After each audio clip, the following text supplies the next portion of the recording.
السلام علیکم بچوں آج میں آپ کو قرآن پاک کی ایک صورت ہے سورت لہب، اس کی روشنی میں ابو لہب کی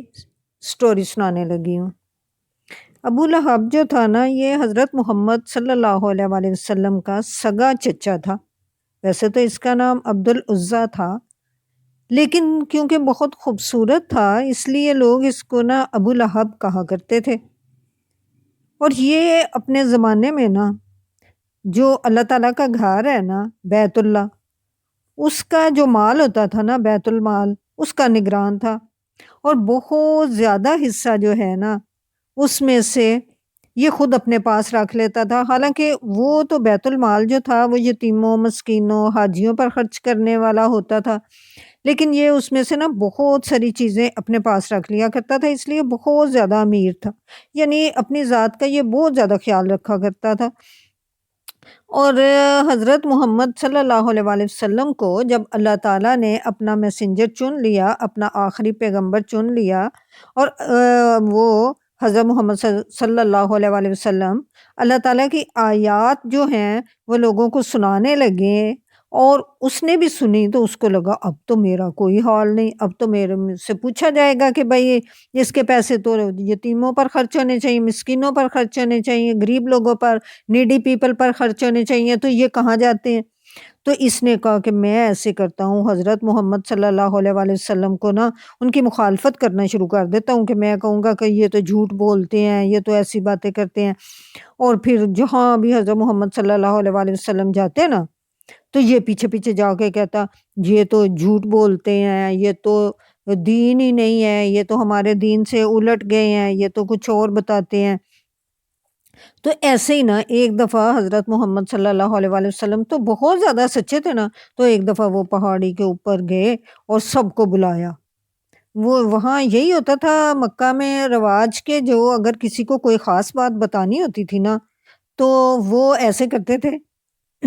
کسی پہاڑی کے اوپر جا کے نا اونچی آواز سے لوگوں کو بلاتے تھے، لوگ بھاگتے آتے تھے کہ شاید کو خطرہ ہے۔ تو حضرت محمد صلی اللہ علیہ وآلہ وسلم نے بھی ایسے ہی بلایا سب کو۔ جب بلایا لوگ آگے تو حضرت محمد صلی اللہ علیہ وآلہ وسلم جو ہے ہمارے آخری نبی، وہ کہنے لگے کہ اگر میں کہوں کہ اس جو پہاڑی ہے جہاں پہ میں کھڑا ہوں اس کے پیچھے سے کوئی بھاری لشکر آیا ہے اور وہ تم پر حملہ کرنے والا ہے تو کیا تم میری بات مان لو گے؟ سب نے کہا ہاں، ہم کیوں نہیں مانیں گے، کیونکہ ہم نے تو دیکھا آپ تو ہمیشہ ہی سچ بولتے ہیں، آپ نے تو کبھی جھوٹ ہی نہیں بولا۔ تو اب نا حضرت محمد صلی اللہ علیہ وآلہ وسلم کہتے ہیں اگر آپ لوگ میری بات پر یقین کرتے ہیں نا تو میں آپ کو ایک اور بات بتاتا ہوں کہ جو ہے نا یہاں سے جانے کے بعد نا اللہ تعالیٰ نے ہمیں برے کاموں سے پنش کرنا ہے۔ اگر ہم برے کام کرتے ہیں نا پھر اللہ تعالیٰ کو غصہ آتا ہے اور پھر وہ ہمیں پنش کریں گے۔ اب نا ابو لہب جو تھا نا حضور پاک صلی اللہ علیہ وآلہ وسلم کے چچا کا چچا، تو وہ کہنے لگا ہلاکت تو تمہاری، تم نے ہمیں اس لیے بلایا تھا، ہم سارے کام چھوڑ چھاڑ کے آئے تھے کہ پتہ نہیں کیا ہو گیا اور یہ ہمیں اللہ تعالیٰ کی باتیں سنانے لگ گیا۔ تو اس نے نا اتنا زیادہ اس کو حضرت محمد صلی اللہ علیہ وآلہ وسلم سے نا وہ تھا ایک جو تلخی تھی وہ اس حد تک زیادہ تھی کہ حضرت محمد صلی اللہ علیہ وسلم کی نا 2 بیٹیوں کی شادی اس کے بیٹوں سے ہوئی تھی۔ اس نے کہا کہ انہیں طلاق دے دو، وہ انہوں نے دونوں نے طلاق دے دی۔ لیکن اس سے نا اس سے بھی زیادہ اور بھی غصہ آتا تھا کہ یہ تو آگے سے کچھ کہتے ہی نہیں ہیں، یہ تو پھر بھی اللہ تعالیٰ کی ہی باتیں کرتے ہیں۔ اور اس کی جو ابو لہب کی بیوی تھی نا ام جمیل، ویسے اس کا نام ام جمیل نہیں تھا لیکن وہ پیاری تھی اس لیے ام جمیل کہتے ہیں اس کو، تو وہ بھی حضرت محمد صلی اللہ علیہ وسلم کو نا بہت زیادہ تنگ کیا کرتی تھی۔ مطلب یہ دونوں ایسے تنگ کیا کرتے تھے کہ جہاں سے پتہ ہوتا تھا حضرت محمد صلی اللہ علیہ وآلہ وسلم نے گزرنا ہے نا تو وہاں گندی چیزیں پھینک دیتے تھے، اور پھر نا کانٹے وغیرہ پھینک دیتے تھے، پرانی لکڑیاں، تاکہ یہ جہاں سے گزرے نا تو انہیں تکلیف ہو، ان کے نا پاؤں میں وہ چیزیں چبھیں، اور پھر ساتھ نا لوگوں سے کہتے کہ ان کا مذاق اڑایا کرو۔ ابو اللہ تعالیٰ کو تو یہ بات بالکل بھی پسند نہیں آئی کہ ان کے رسول جو ہے یا پیغمبر جو ہے ان کا کوئی مذاق اڑائے۔ اللہ تعالیٰ تو پھر پنش کرتے ہیں۔ اگر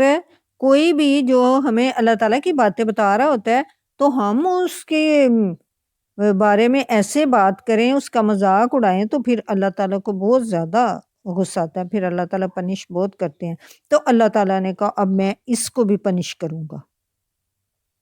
اب ایسے ہوا کہ اس کو وہ بیمار ہو گیا، اور اس طرح کی بیماری تھی کہ کوئی اس کے نزدیک اگر جائے نا تو وہ بھی بیمار ہو سکتا تھا۔ تو اس لیے جب وہ بیمار ہوا نا ابو لہب، تو کوئی بھی اس کے پاس نہیں گیا، اور کھانا دینے بھی کوئی نہیں جاتا تھا کہ ہمیں نہ بیمار ہم نہ ہو جائیں، کہیں ہمیں یہ بیماری نہ لگ جائے۔ تو وہ پڑا کبھی کہ مجھے کھانا دے دو، کبھی کہ مجھے میڈیسن دے دو، کبھی کچھ، لیکن کوئی اس کے پاس جاتا ہی نہیں تھا۔ اور پھر ایسے ہوا کہ ایک دن نا وہ ڈیڈ ہو گیا۔ اب جب ڈیڈ ہو گیا نا، پھر بھی ڈر کے مارے کوئی نہیں اس کے پاس جا رہا تھا کہ کہیں اس کی بیماری ہمیں نہ لگ جائے، اتنی گندی وہ بیماری تھی۔ تو کوئی بھی اس کے پاس نہیں جا رہا تھا، اور پھر نا اس کے جو بیٹے ہیں نا، ان کے گھر سے اسمیل آنے لگ گئی، اس کی جو ڈیڈ باڈی پڑی ہوئی تھی نا اس سے۔ تو پھر لوگوں نے کہا اس کے بیٹوں سے، کتنے تم لوگ بدتمیز ہو، اپنے باپ کو نا تم نے دفن بھی نہیں کیا۔ اب پھر انہوں نے نا کچھ سرونٹ سے کہا کہ اس کو لے جاؤ، تو جا کے نا مٹی میں دباؤ۔ وہ گھسیٹ کے لے گئے اور ایک گڑھا کھودا، اس کے اندر پھینکا، اوپر سے مٹی اور پتھر ڈال دیے۔ تو بچوں، اگر کوئی کتنا بھی پیارا ہو تو پھر بھی اگر اچھے کام نہ کرے نا تو اللہ تعالیٰ کو پسند نہیں آتی یہ بات، پھر اللہ تعالیٰ کو وہ انسان اچھا نہیں لگتا۔ اور یا اگر کسی کے پاس بہت مالدار بھی ہو نا، کسی کے پاس بہت زیادہ پیسے ہوں، اگر وہ بھی اللہ تعالیٰ کی باتیں نہیں مانتا نا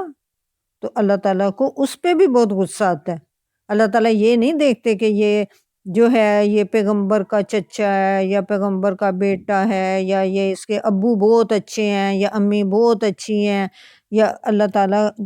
ہر بندے کو جو اللہ تعالیٰ کی بات نہیں مانتا، اللہ تعالیٰ اس کو پنش ضرور کرتے ہیں، اس کو سزا ضرور دیتے ہیں۔ اور اس کی تو اتنی ہیوی سزا تھی کہ اللہ تعالیٰ نے قرآن پاک میں بیان کیا کہ قیامت کے دن اس کو اس سے زیادہ پنش کیا جائے گا جتنا اس کو یہاں کیا جائے گا، اس کو بھی اور اس کی بیوی کو، چونکہ دونوں مل کے یہاں اللہ کے رسول کو تنگ کیا کرتے تھے، اس لیے اللہ تعالیٰ نے کہا کہ آخرت میں انہیں بہت زیادہ تنگ کروں گا۔ تو بچوں، ہمیں اللہ تعالیٰ کی باتیں ماننی چاہیے، اور نیڈی پیپل کی ہیلپ بھی کرنی چاہیے، بڑوں کا کہنا بھی ماننا چاہیے۔ اچھا بچوں، آج کی سٹوری اتنی ہی۔ اللہ حافظ۔